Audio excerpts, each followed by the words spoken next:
siguro ma-acknowledge din ng ano, ng ibang tao na hindi lang namin fans.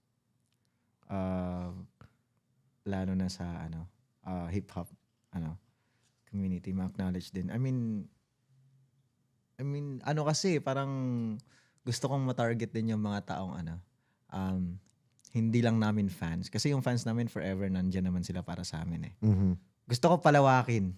Paramihin pa sila. Paramihin pa sila. Gusto kong palawakin pa yung reach. Kasi ang ganda Dumami ang ganda sila, ng community eh, no?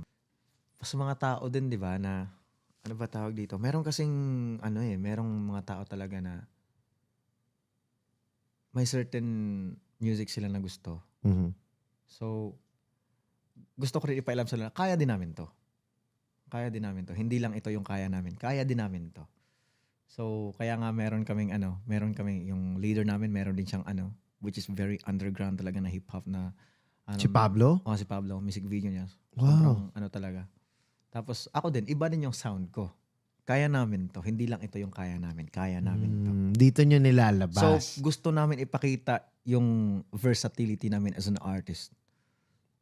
Wow. Which is yung paggawa namin ng which is yung paggawa namin ng sarili-sarili naming music. Kaya namin mag-produce. We can write our own songs.